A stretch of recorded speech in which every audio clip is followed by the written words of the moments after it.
Good morning, students, and welcome to my first video ever.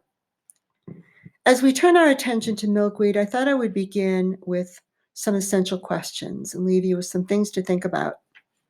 But as I was putting this morning's message together, I stopped to watch a segment on CBS Morning News called Lives to Remember. It was hard to watch it without crying.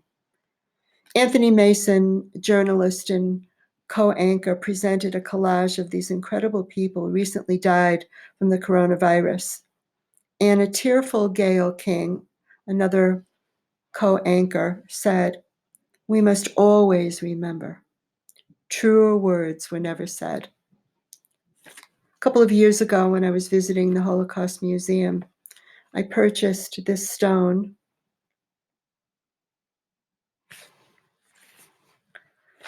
We must always strive to remember the 6 million lives lost during the Holocaust. Sometimes people say these words, never forget. I know in my family, my parents, they would always hug me when I was leaving or before bedtime, and they would whisper in my ear, never forget. When I teach the Holocaust, I always begin the unit by lighting a memorial candle. I've already taken care of that this morning, but if we were in our classroom, we would be doing this together. But I did it because I didn't want my cat, Henry, jumping on the table while I was lighting it. The first quote will be familiar. It goes like this: "Thou shalt not be a perpetrator. Thou shalt not be a victim. Thou shalt never be a bystander." Said by Dr. Yehuda Bauer in 1998. Dr. Bauer was a distinguished professor of Holocaust studies at Hebrew University in Jerusalem. The second quote, which is one that I saw on the walls in the Holocaust Museum, is also on the back of my candle. It's from the Bible, and I'd like to read it to you. It's very beautiful. "Only guard yourself and guard your soul carefully, lest you forget the things you saw, and lest these things depart your heart all the days of your life, and you shall make them known to your children and to your children's children."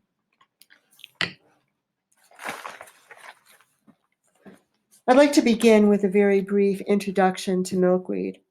About the study of Holocaust, I heard someone say that studying the Holocaust was like looking up at a night sky filled with billions of stars, and each star represents the individual stories of victims and how each one suffered in unfathomable ways, and if they were lucky, survived to bear witness and to affirm life. One of those stories, or one of those stars, is about the plight of children who were orphaned, Jewish children, Gypsy children, Christian children, throughout Europe were left on the streets of ghettos, who hid in sewers and in mines, who hid in the attics. And I call your attention to Jerry Spinelli's dedication. I'm going to read it for you. "Smuggling was carried out through holes and cracks in the walls, and through all the hidden places unfamiliar to the conqueror's foreign eyes." This was written by Chaim Kaplan in February of 1941 in one of his diary entries. Now, many children younger than you are, I know it's hard to believe this, but many children younger than you are, and a little bit older, like your brothers and sisters, teenagers, became smugglers. They, much like the heroes on the front lines of the pandemic, bringing food to people in need, these orphan children smuggled food and goods into the ghetto. Some of you wrote research papers about famous adult smugglers like Irina Sendler, who was really only in her early 20s during the early days of the occupation, and Yanis Korshak, who was a pediatrician, smuggled children out of the ghetto and into the homes of righteous Christians. I'd like to read the first and second chapters of Milkweed. This is where we first meet our protagonist, a gypsy child named Stop Thief. It's kind of a strange name. It's only 3 pages, and you can read along with me if you like.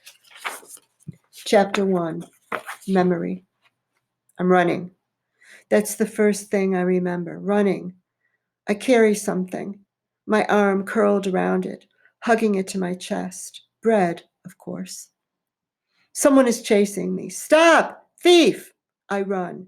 People, shoulders, shoes. Stop! Thief! Sometimes it is a dream. Sometimes it is a memory in the middle of the day as I stir iced tea or wait for the soup to heat. I never see who is chasing and calling me. I never stop long enough to eat the bread. When I awaken from dream or memory, my legs are tingling. Chapter 2, Summer. He was dragging me, running. He was much bigger.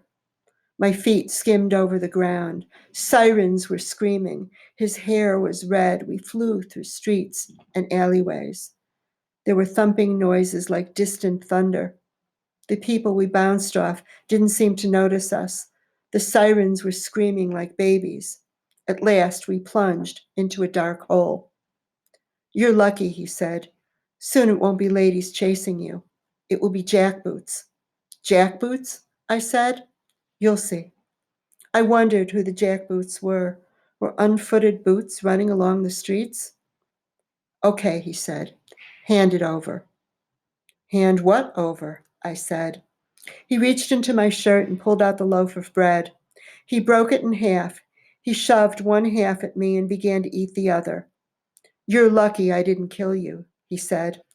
That lady you took this from, I was just getting ready to snatch it from myself.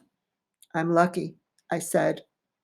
He burped. You're quick. You took it before I even knew what happened. That lady was rich. Did you see the way she was dressed? She'll just buy 10 more.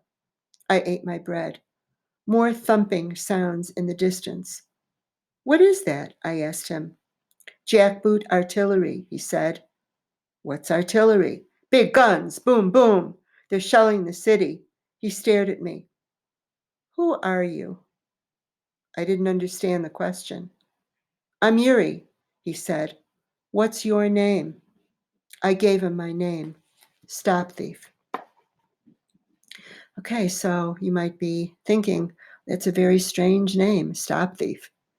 And you might be asking, why didn't the main character know what Yuri was asking when he said, who are you? And what happened to the main character's identity? And the larger, broader, more philosophical question is, what role did identity play in the lives of children during the Holocaust? So I leave you now to think about the quotes and the questions. And please look at the assignment posted on Canvas. So be well and stay strong and never forget.